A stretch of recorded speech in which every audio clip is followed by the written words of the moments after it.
ועכשיו שלום לגידי שביט ורחלי בר-אור, עובדים סוציאליים ופסיכותרפיסטים, אבא ואימא של המרכז להורות אחרת.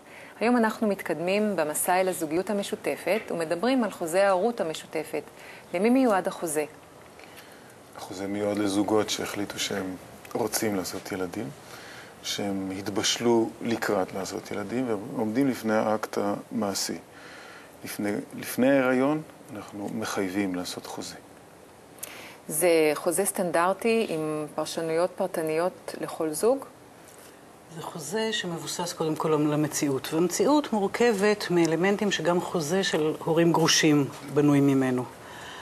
אבל סביב ההורות האחרת עשינו עליו הרבה מאוד שינויים שהיום הם מופנמים ומקובלים.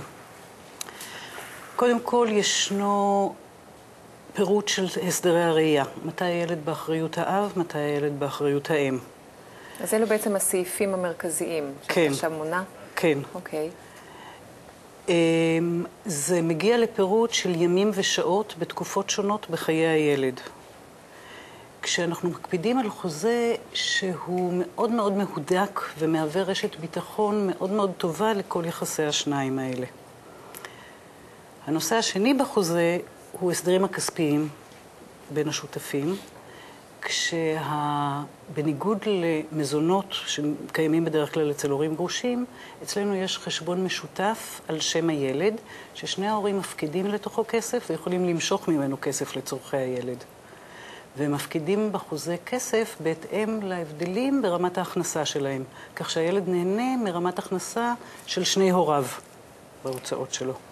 מהניסיון של שניכם, מה הסעיפים היותר מורכבים והבעייתיים בחוזים האלה? אלה.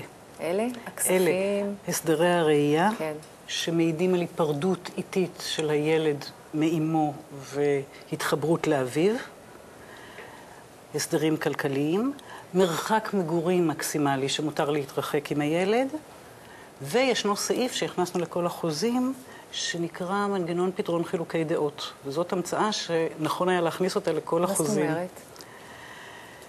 מכיוון שאנשים הולכים לגדל ילד לאורך שנים ארוכות, והם זכאים לעמדות שונות ולדעות שונות, ומותרים להם גם חילוקי דעות, כאשר אין להם אפשרות לפתור בדיאלוג את חילוקי הדעות, עלולה להתפתח מריבה. מריבה כזאת, אם לא מנווטים אותה בזמן, עלולה להגיע לסכסוך מאוד מאוד מאוד כבד בין השותפים.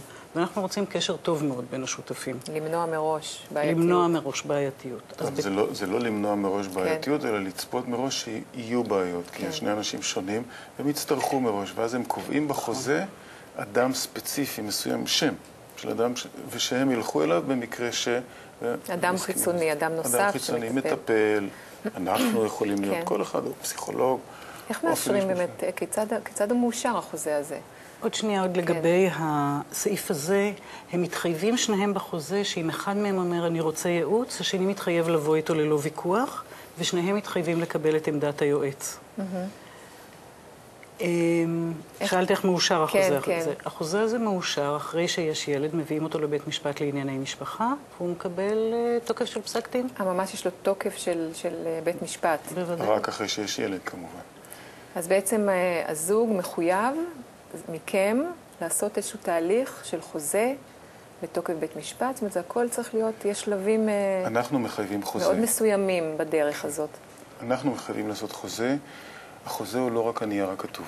הרבה מהזוגות, הרבה מהמשפחות מתארים, לאחר שכתבנו את החוזה, הוא במגירה, אנחנו אפילו לא יודעים איפה הוא נמצא. כי החיים מתנהלים ולא... אבל הוא נותן סוג של רשת ביטחון. יותר מזה אפילו. עצם העיסוק בחוזה, במרכיבים הכספיים, במרחק הגיאוגרפי אחד מהשני, בסדרי הראייה, במתי יראו אחד את הילד וזה, עצם העיסוק בכל הנושאים הקונפליקטואליים האלה, מחייבים את ההורים לעתיד לדון ואולי אפילו גם להתווכח. יש סעיפים נוספים בחוזה שהזוג לא חשב עליהם לפני שהוא נתקל בחוזה הספציפי הזה? יש לנו הרבה מאוד סעיפים בחוזה. זה נראה לי משהו שהוא אינסופי. ברגע שהזוג מתמודד עם ארבעת הסעיפים האלה, מתי הילד באחריות האם, מתי הוא באחריות האב, כסף, מרחק מגורים ומנגנון פתרון חילוקי דעות, והזוג מפנים מאוד לעומק שאין להם זכות ליחסים לא טובים. הם חייבים להיות באמת ביחסים טובים ביניהם בשביל טובת הילד המשותף שלהם. נוספים עוד הרבה מאוד סעיפים על חינוך, על הוצאת ילד מהארץ, על מה קורה בהיריון. הסעיפים האלה עוברים בדרך כלל בלי שום מחלוקת. רחלי וגידי, תודה רבה לכם. תודה. אנחנו נמשיך. תודה רבה. ותודה רבה.